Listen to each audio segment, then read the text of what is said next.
मित्रों, स्वागत है आपका। Hope you are fine and doing well. I am also fine and doing well. तो आप लोग ने थंबनेल तो देख ही लिया होगा और थंबनेल से ये तो पता चल चुका है कि हम लोग ये वीडियो में क्या कवर करने वाले।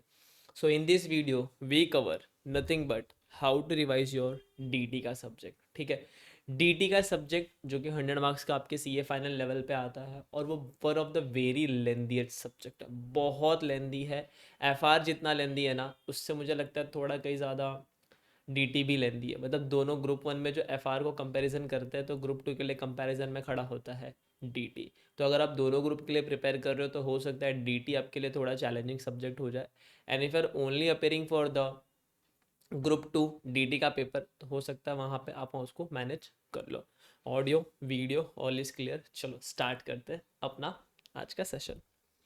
तो दो तीन चीज़ें हैं वो आपको, जो मुझे जैसे कि इसके पहले की वीडियोस में भी मैं आ रहा हूँ कि क्या चीज़ें इंपॉर्टेंट है, कैसे क्या चीज़ आपको ध्यान में रखना है, वो नोटिंग के साथ मैं डीटी के साथ आ चुका हूँ। तो आइए देखते हैं, स्टार्ट करते हैं कैसे क्या रिवाइज करना है। ठीक है, so hope you have completed your syllabus और the lectures and have made your notes. तो ये सेम लाइन में हर जगह लिखता हूँ कि आप लोगों ने आपका सिलेबस एक बार कंप्लीट कर लिया है, आप लोगों ने अपने लेक्चर्स कंप्लीट कर लिए हैं, जितने भी लेक्चर्स है फास्ट ट्रैक बैच लेके या फिर फुल रेगुलर बैच लेके, एंड आपके पास कंसेप्ट नोट्स है, क्वेश्चन सॉल्विंग है, सारा मटेरियल आपके पास अब रेडी है। ठीक है, अगर आपने नहीं किया है पहले लेक्चर ख़त्म तो पहले आप लेक्चर कंप्लीट कीजिए, फिर आप रिवीजन मोड पे जाना। Second, plan your revision like in a same manner which you will for last day, which you will follow for last day, which you will follow for last day revision before your final exam। तो आपको revision इसी manner में करना है। You have to revise your syllabus in a very simple manner. जिस manner में आप जब अपना ऑडिट का पेपर दे के आओगे या फिर जिन लोगों के लिए ग्रुप टू है वो जैसे डीटी का पेपर देने जाएंगे तो किस मैनर में वो रिवाइज करेंगे। पहले जैसे पेपर दे के आएंगे, पहले वो कौन सा टॉपिक उठाएंगे, फिर उसके बाद कौन सा टॉपिक उठाएंगे, फिर उसके बाद कौन सा टॉपिक उठाएंगे, तो उसी मैनर में दे नीड टू ट्राई कि वो उसी मैनर में सारी चीज़ें रिवाइज करे। अगर आप फर्स्ट टाइम रिवाइज करो, अगर आपको नहीं पता किस मैनर में रिवाइज करना है, तो आपकी जो प्रोफेसर उन्होंने पढ़ाया होगा, आपकी फैकल्टीज़ ने उन्होंने बताया होगा कि ये टॉपिक है हमेशा एग्जाम में आता है, ये टॉपिक थोड़ा कम आता है, ये टॉपिक और भी कम आता है। तो जो टॉपिक हमेशा एग्जाम में आता है उसी वे में आपको सीरीज़ बनानी है कि पहले ये टॉपिक ख़त्म करूँगा, फिर मिड लेवल वाले टॉपिक, फिर कम लेवल वाले टॉपिक। ऐसे करके आपको चीज़ों को रिवाइज करना है। एंड आपका प्लान उसी तरह बनाना है कि जैसे मैं लास्ट एंड 1.5 डे पे आऊँगा तो मैं ऐसे करके रिवाइज करूँगा। ठीक है, so plan your revision like in a same manner. अगर आप फर्स्ट टाइम रिवाइज करो तो हो सकता है आपको नहीं पता चलेगा कि कौन सा पहले रिवाइज करना है कौन सा बाद में। तो सेम मैनर में आप थोड़ा सा पढ़ लेना, उसकी जैसे जैसे आप इसके अंदर पढ़ना चालू करोगे, आप चीज़ें एनालाइज करोगे तो आपको समझ जाएगा पहले आपको क्या रिवाइज करना है और क्या नहीं। ठीक है, so it is a theoretical plus practical subject. Yes, ये एक थेरेटिकल प्लस प्रैक्टिकल है। Why theoretical sir?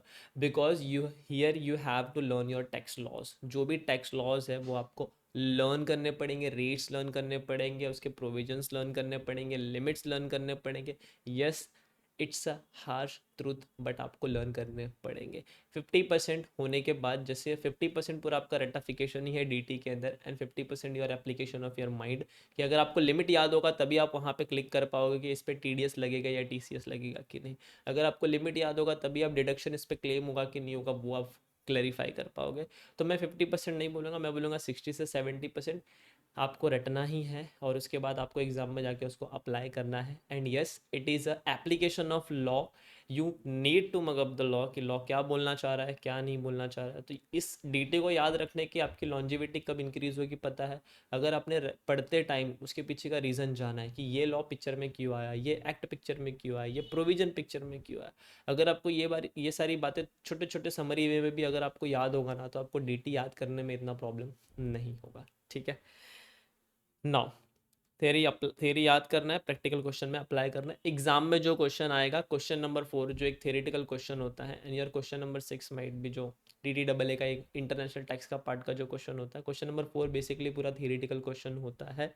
मतलब एक ऐसा क्वेश्चन होता है जिसमें पूरी थेरी होती है, वहीं पे थेरी वाली चीज़ आएगी एंड बाकी सब जगह पे आपको प्रोविजन अप्लाई करके क्वेश्चन सॉल्व करना होगा। ठीक है, and you have to learn provision and then apply in solving question, जो मैंने अभी बोला। Now it is one of the very lengthiest subject. अभी एक्सेप्ट कर लो कि हाँ डीटी एक लेंदी सब्जेक्ट है एंड एग्ज़ाम के लास्ट डे पे पूरा डीटी रिवाइज नहीं होता है, तो आपको उतना ही पढ़ना है और उतने को इतने बार पढ़ लेना है कि एटलीस्ट आपका उतना रिवाइज हो जाए ना, तो आप एग्जाम्शन या फिर मैं बोलूँ 50 55 60 के टच में आप आ जाओ।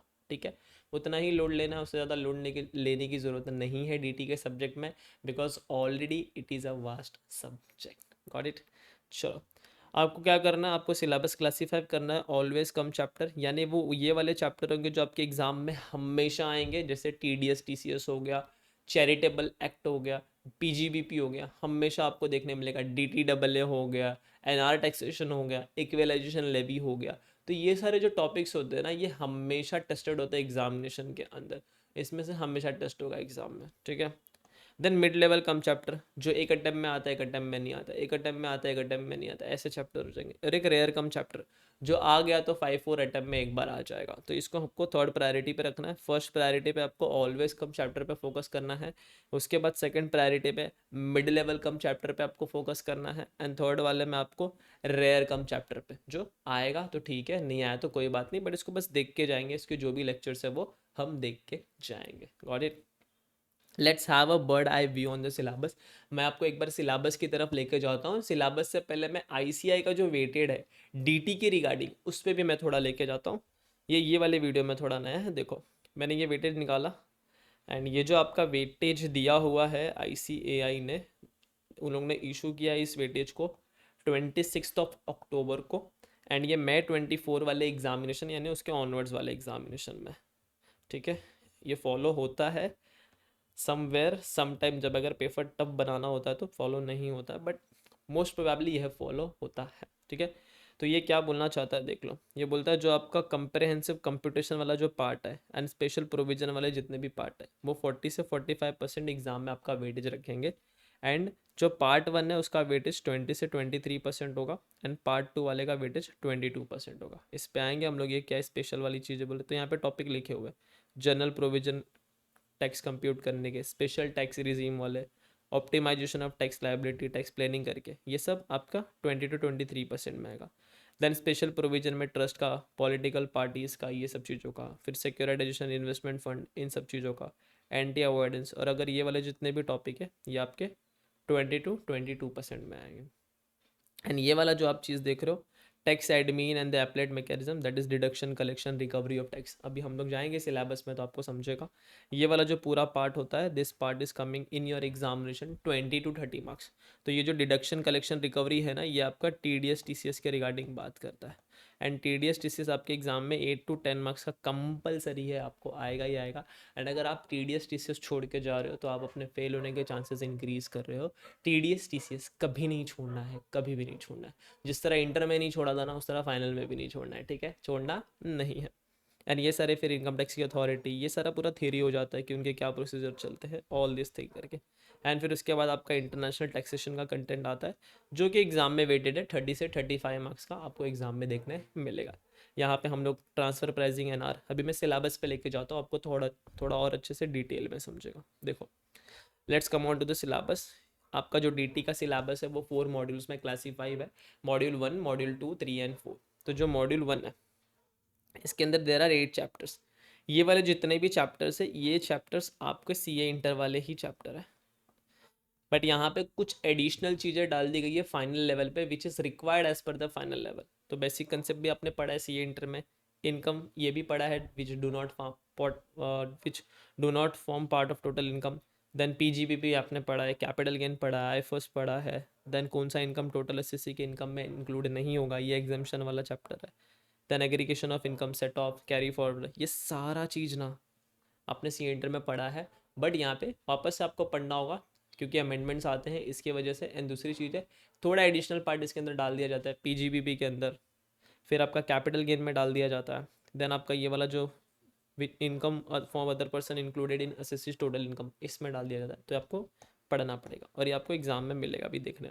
पीजीबीपी में से इनकम में से पीजीबीपी, देन आईएफएस और डिडक्शन, ये तीनों का मिला के एक क्वेश्चन आता है with 115 BAC and the BBA, what ever जो भी उनके प्रोविजंस है रेट्स के हिसाब से, तो ऑप्ट कौन सा किया, क्वेश्चन नंबर 1 आपको वहीं से देखने मिलेगा। ठीक है, उसके बाद जब आप मॉड्यूल देखो पीजीबीपी के ऊपर ना, इतना ही देख लेना क्या इंक्लूड होता है क्या एक्सक्लूड होता है, प्रोविजंस आप पढ़ के चलना, बट एग्जाम में जो पीजीबीपी का क्वेश्चन होगा आपको सबसे लास्ट में अटेंड करना है। एंड इसमें स्टेप वाइज मार्किंग मिलती है। अगर आपने कोई इनकम के ऊपर टैक्स लगना है, आपने उसको टैक्स लगा दिया, टैक्सेबल बता दिया, और अगर उसका मार्क्स अलॉटेड है और आपने नोट भी लिखा कि this income is taxable under the income tax act, तब जाके उसका जो गिवन अलॉटेड मार्क्स है, जैसे अगर उसके ऊपर 1 मार्क्स देना होगा एग्जामिनर को तो वो दे देगा। तो इस पीजीबीपी वाले क्वेश्चन में स्टेप वाइज मार्किंग होती है। ज़्यादा पीजीबीपी में लोड नहीं लेना है क्योंकि बहुत ही लेंदी चैप्टर है, सबसे एंड में करना है और एकदम अच्छे से करना है, बस इतना दिमाग में रख लो। और इसके बहुत सारे प्रोफेसर्स भी, फैकल्टीज़ भी है जिन्होंने ट्रिक्स वगैरह भी बनाया है, क्या ऐड होता है क्या लेस होता है। तो एट द एंड आपको उन्हीं सब चीज़ों पे जाना भी है, कैसे हो क्या होगा वो देखेंगे, बट अभी आप रिवाइज करो अच्छे से। देन मॉड्यूल नंबर 2 में आप असेसमेंट ऑफ वेरियस एंटिटीज़ करके चैप्टर आएगा। इसमें 3-4 एंटिटीज़ होते हैं जिसका आप बनाते हो। इनकम टैक्स में कैसे क्या कैलकुलेट होता है, रेट हो गया, रेट यानी रियल एस्टेट इन्वेस्टमेंट ट्रस्ट, उन सब के बारे में सब यहाँ पे देखोगे आप। देन उसके बाद आपका आएगा assessment of trust, institution, political parties, other. इन लोगों का जैसे ट्रस्ट के ऊपर क्वेश्चन फिक्स है, एक क्वेश्चन आपको ट्रस्ट के ऊपर देखने ही मिलेगा एग्जाम में। तो अगर आप ट्रस्ट का चैप्टर छोड़ रहे हो तो वो भी आपकी भारी गलती, आपको नहीं छोड़ना है।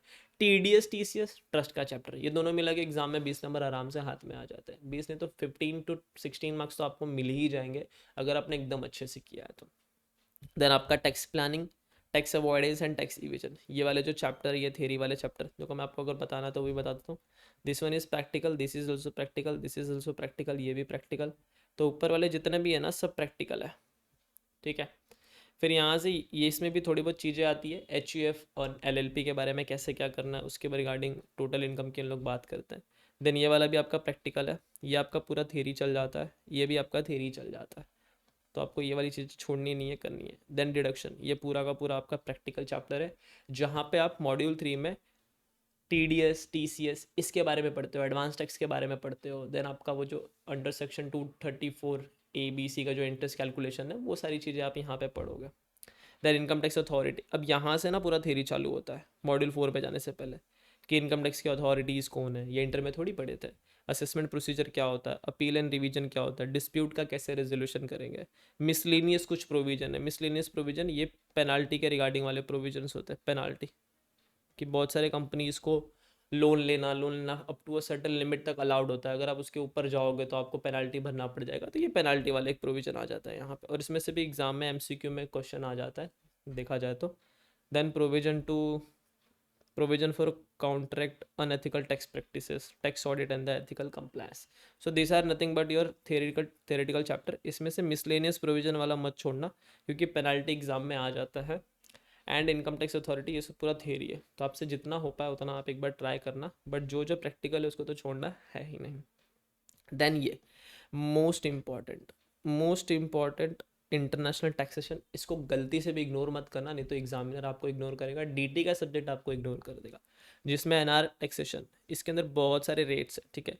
डिफरेंट डिफरेंट इनकम पे डिफरेंट कौन से टैक्स से हम लोग कैलकुलेट करेंगे, तो यहाँ पे आपको रेट लर्न करना ही पड़ेगा, उसका कोई भी तोड़ नहीं है। तो you have to learn the rate, apply to the question and get the answer, that's it, very simple thing. Learn the rate, apply into the question as per the given criteria and get your answer, that's it, that's done, you will get your marks। Then double taxation relief, yes, ये D T double है, इसके अंदर आपको पढ़ना पड़ेगा। Advance ruling, ये उनका theoretical chapter है कि कहाँ से एडवांस रूलिंग कैसे चलता है। देन ट्रांसफ़र प्राइसिंग हो गया, ट्रांसफ़र प्राइसिंग भी आपको पढ़ना पड़ेगा, इसके अंदर 3-4 मेथड भी होते हैं, कप मेथड होता है, देन एडजस्टेड मेथड होता है, ये सारी चीज़ें तो आपको यहाँ पे पढ़ना पड़ेगा कैसे ट्रांसफ़र प्राइसिंग कैलकुलेट करते हैं। देन आपका यहाँ से ये पूरा थेरेटिकल वाला पार्ट चालू हो जाता है, that is fundamental of BEPS and all this thing. तो ये आपका पूरा थेरेटिकल पार्ट है, ये यूजुअली लोगों से छूट जाता है क्योंकि बहुत लंदी चीज़ें होती हैं, तो बस आपको यहाँ पे एक बार ओवरव्यू लेके जाना है, बट लेके जाना है, बस यही चीज़ें। तो ये आपका सिलेबस है, ये 4 चैप्टर को जो मैंने हाईलाइट किया ये गलती से भी नहीं छोड़ना है आपको, क्योंकि यही आपको कहीं ना कहीं अच्छा खासा मार्क्स 20 मार्क्स आपको फेच करके दे देगा एग्जाम के निशन के अंदर। और यहाँ से कहीं ना कहीं 10 मार्क्स, उससे ज़्यादा नहीं, 10 मार्क्स भी मैंने हायर साइड पे बोल दिया, उससे कम में भी हो जाता है, ठीक है। तो ये आपका सिलेबस का ओवरव्यू था। अब थोड़ा आगे बढ़ते हैं, और क्या करना देखो, don't ignore international taxation, it's a very easy, just you must have aware of rate and provision and marks are into your pocket. तो इंटरनेशनल टैक्स को इग्नोर नहीं करना है, जो भी मॉड्यूल के क्वेश्चन है वैसे ही क्वेश्चन एग्जाम में आपको देखने मिलेंगे, बस थोड़े से ट्विक करके नंबर चेंज कर देंगे, ज़्यादा कुछ चेंज नहीं करते इंटरनेशनल टैक्स के क्वेश्चन में। हाँ, अगर एग्जामिनर को है कि चेंज करना है तो करेगा, बट इंटरनेशनल टैक्सेशन वाला पार्ट बहुत ईजी है एज़ कम्पेयर टू अपना डीटी वाला पार्ट। जो भी रेट है याद करो, आंसर में अप्लाई करो, बस बात खत्म, एकदम easy. Then make summary notes and the tricky adjustment notes. Yes, in your DT का सब्जेक्ट मैं बोल रहा हूँ, अगर आप ये वाली चीज़ें बना रहे हो जो यहाँ पे मैंने लिखा है, make summary notes and the tricky adjustment notes, आपके लिए ना बहुत अच्छा हो जाएगा। क्योंकि देखो बहुत सारे क्वेश्चन है डीटी के अंदर, अगर ऐसा हुआ तो इसके ऊपर टैक्स लगेगा, नहीं हुआ तो टैक्स नहीं लगेगा, ये लिमिट के ऊपर क्या तो टैक्स लगेगा। आपको ईच चैप्टर का आपको बना लेना है। जब आप बना लोगे ना, जब आप एग्जाम के लास्ट 1.5 डे पे रहोगे ना, मैं लिख के देता हूँ, आपके पास क्वेश्चन देखने का टाइम नहीं होगा। आपके पास टाइम उतना ही होगा कि आप सारे प्रोविजंस रिवाइज करो। तो जब आप फॉर एग्जांपल आपने रिवाइज किया कैपिटल गेन, और कैपिटल गेन के आपके क्वेश्चन नोट्स बने हुए हैं कि अगर ये आया तो इस पर टैक्स अप्लाई होगा, ये आया तो इसकी लिमिट इतनी है, ये आया तो इसके ऊपर 54 का ये वाला डिडक्शन हम ले सकते हैं, आप सिर्फ उतना ही पढ़ लेना। दो चीज़ें are, two things are enough. First thing is जो भी प्रोविजनल लॉ है वो वाला हो गया, एंड सेकंड थिंग जो आपने क्वेश्चन क्रक्स नोट्स बना दिए हैं कि अगर ये आया तो इस पर टैक्स अप्लाई होगा, नहीं आया तो टैक्स अप्लाई नहीं होगा। ये चीज़ आपको बहुत हेल्प करेगी। और मैं तो बोल रहा हूँ D T I D T specifically ये दो सब्जेक्ट्स के लिए तो आप बनाओ ही बनाओ, क्योंकि ये दोनों सब्जेक्ट के जो टैक्स लॉज है, जो बेयर एक्ट है, उसके जो प्रोविजंस वही कंसेप्ट वही नहीं एंड पे कवर हो पाते हैं, तो हम इसके क्वेश्चंस पे तो जा ही नहीं पाते। तो यहाँ पे काम क्या आ जाता है हम लोग का, वो क्वेश्चन नोट्स, कि अगर ये एडजस्टमेंट आया तो हमको ये करना है, ये बोला है तो हमें ये करना है। बहुत आपको हेल्पफुल होगा। टाइम लेके बनाना जब आप रिवाइज कर रहे हो तो प्लीज़, अगर आपने ड्यूरिंग स्टडी पीरियड बना लिया तो वेल एंड गुड, पर नहीं बनाया तो आप यहाँ पे बना लेना। थोड़ा टाइम लगेगा चलेगा, बट मैं लिख के देता हूँ, यही चीज़ आपका गेम चेंजर बनेगा। Only this thing will be your game changer, mark my word. आप एग्जाम देने के बाद खुद बोलोगे यस सर ये चीज़ हमको बहुत काम आई है। Yes. Make rate sheet end of TDS TCS deduction NR taxation, make limit wise sheet. तो अगर आपको चाहिए तो आप खुद से एक शीट बना सकते हो, रेट के, TDS के, TCS के, कब एप्लीकेबल होगा, कब एप्लीकेबल नहीं होगा। डिडक्शंस के शीट्स बना सकते हो, कब डिडक्शन कितनी लिमिट है, ये सारी चीज़ें। देन NR टैक्सेशन का शीट बना सकते हो, डबल टैक्सेशन रिलीफ के कुछ रूल है वो लिख सकते हो। अगर आपने बनाना है तो आप बना सकते हो खुद के हैंड राइटिंग में, अदरवाइज मार्केट में देयर आर फैकल्टीज जिसके अवेलेबल है ये सारी चीज़ें, जहाँ पे हमें रेट रट्टा करना है, लिमिट रट्टा करना है, ये सारे चीज़ों का हम लोग ने लिख के प्रॉपर शीट बनाया, which is smart notes and all the things should be also cover their on करके। तो वहाँ पे 100 पेजेस के अराउंड ही होता है, और उसके अंदर ये सारी चीज़ें वो लोग सामने से the faculty will incorporate all the things. तो अगर आपको वो कहीं से मिल जाता है तो आप वो ले लो और उसको ही डेली पढ़ते रहो, रट लो, याद कर लो। रटना कैसे है, सिंपल है, कुछ ट्रिक व्रिक लगा के रट लेना, याद कर लेना, एंड उसको देखना। डेली 5 पेजेस देखोगे ना तो वो पूरे रेट्स आपके दिमाग में आ जाएंगे, और कहीं ना कहीं आपके एग्जाम में आपको 30 to 35 मार्क्स आपको एडिशनली देके जाएंगे। क्योंकि समटाइम्स क्या होता है, जब हम एग्जाम में क्वेश्चन सॉल्व कर रहे होते हैं ना, समझ तो जाता है कहाँ से पूछा, बट रेट में हमें डाउट आ जाता है, और रेट गलत अप्लाई किया, आंसर गलत आ गया, मार्क्स मिलेंगे ही नहीं। ये वाली चीज़ हो जाती है। तो मार्केट में मिलता है ये वाला। अगर आपको खुद से बनाना, आप खुद से बनाओ और बेटर होगा, बट अगर आपको लग रहा है आपके पास टाइम कम है तो please go for the already available जो मार्केट में है, वहाँ से कहीं से ले लो, जुगाड़ कर लो, एंड उसको आप पढ़ो करके, ठीक है। And the last thing, do have daily revision of that sheet and the write down mock test 2 times. आपको एटलीस्ट 2 बार डीटी का पेपर लिखना है, so that you can get an idea कि हाँ आपका कितना डीटी प्रिपेयर हुआ है। बिकॉज याद रखना, डीटी का पेपर वो पेपर होता है जो लेंथीएस्ट होता है, एंड हर बार डीटी के क्वेश्चन अलग फ्रेम होके आते हैं।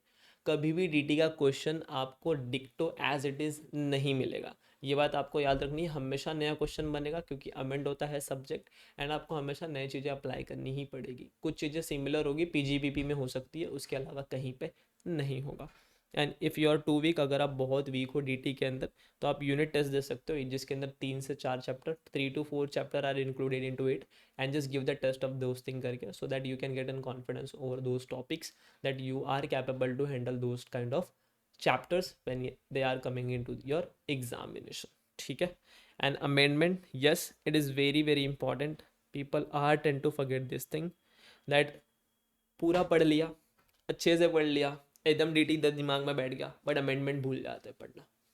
और अमेंडमेंट ही गेम चेंजर होता है, क्योंकि एग्जाम में अमेंडमेंट के ऊपर ही क्वेश्चन आता है। अगर अच्छा खासा अमेंडमेंट है ना, तो आपका पूरा paper 30 to 35 marks amendment cover करके लेके जाएगा। तो आपको अमेंडमेंट इग्नोर नहीं करना है, वरना इग्नोर कर देगा अमेंडमेंट हमको। तो अमेंडमेंट इग्नोर नहीं करना है, उसको पढ़ना है, अच्छे से करना है, एंड आपका डीटी आराम से हो जाएगा। एंड जब आप डीटी पढ़ोगे ना, तो आपको आएगा ऐसा कि कितना ज़्यादा है, कितना समंदर है। इसलिए बोलो धीरे धीरे पढ़ना, TDS TCS ट्रस्ट का टॉपिक मार्क्स चुरा चुरा लिए। फिर TDS TCS पढ़ने के बाद, ट्रस्ट का टॉपिक पढ़ने के बाद चल जाना अपना इसमें इंटरनेशनल टैक्सेशन में, वहाँ पे डबल टैक्सेशन पढ़ लेना, NR टैक्सेशन पढ़ लेना, इक्वलाइजेशन लेवी है, वो वाली चीज़ें पढ़ लेना जो एग्ज़ाम में आता ही आता है, ठीक है। फिर वहाँ से थोड़े मार्क्स चुरा लिए, फिर कहाँ पे चल जाओगे, फिर सीधा वहाँ पे चल जाना, कैपिटल गेन थोड़ा पढ़ लेना, फिर PGBP से थोड़े मार्क्स चुरा लेना, है ना। तो सबको धीरे धीरे करके छोटे छोटे चैप्टर्स जो हमेशा एग्जाम में आता है उसे थोड़ा थोड़ा मार्क्स चुरा के आपको 50s में लाना है। फिर जब एक बार आप 50s में आ गए, फिर टॉपिक एडिशनल कर लेना, एडिशनल टॉपिक ऐड करके फिर आप उसको बढ़ा सकते हो, ठीक है। That's it what I have given, which I have followed into my journey to get the clear this DD का paper. And the last thing is what I'm telling to you कि आप अपना बेस्ट दो and revise अच्छे से करो, and कहीं question skip मत करना। अगर कहीं पे कोई चीज़ आपको नहीं समझ रही है, get the clarity with your colleagues, with your friends on the same day कि भाई ये क्यों डिडक्ट हो रहा है, इसके ऊपर क्यों टैक्स लग रहा है, मुझे बता दे क्योंकि मुझे आज नहीं समझ रहा। अगर आप आज उसको नहीं समझोगे तो एग्ज़ाम के 1 डे पहले आपको वो बहुत हिट करेगा, तो वो चीज़ें आप मत रखना। एंड नेक्स्ट वीडियो में I will come up with how to revise your IDT, and I'll also come up with how to write the paper of all the things FR, AFM, DT, audit and all these things। तो वो series भी आएगा, पहले मुझे ये series complete कर लेने दो। And that's it for this video. Picture अभी बाकी है। Wait just 1 minute. So thanks for watching first of all. Second thing, hope you enjoyed this video, ठीक है। ये वीडियो आपने एंजॉय किया होगा। इस वीडियो को बनाने में मैंने पूरे अपनी हार्ट एंड सोल लगा दी, ताकि ईच एंड एवरी चीज़ जो भी इस वीडियो में मैंने आपको कन्वे की है वो आपको अच्छे से समझ में आ जाए। Got it. The second thing is if you want to grab the opportunity of a regular course, the link available in the description box. आइए साथ में मिलकर पढ़ते हैं, लाइव पढ़ते हैं, ठीक है। या फिर अगर आपको रिकॉर्डेड चाहिए तो रिकॉर्डेड भी मिल जाएगा।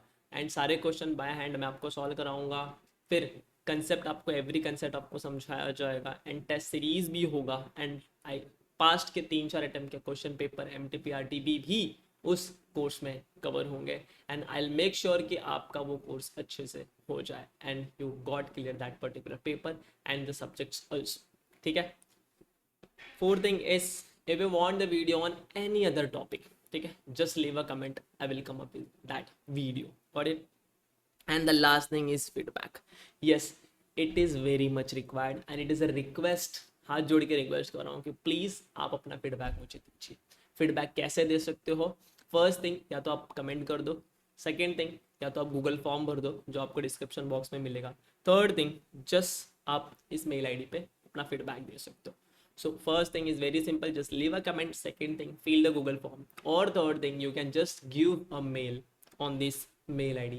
And finally is nothing but like this video, share this video and subscribe the channel for more such useful video to make you ahead in your journey। And best Shri Krishna Gupta, just give your best। आप सिर्फ अपना best दो, बाकी सारी चीज़ें ना automatically आपके पास आ जाएगी, ठीक है। बस just give your best. Till then Shri Krishna Gupta is signing off. तब तक के लिए मिलते हैं अपने अगले वीडियो में, तब तक के लिए सायोनारा। फिर मिलेंगे दोबारा। सी यू सून।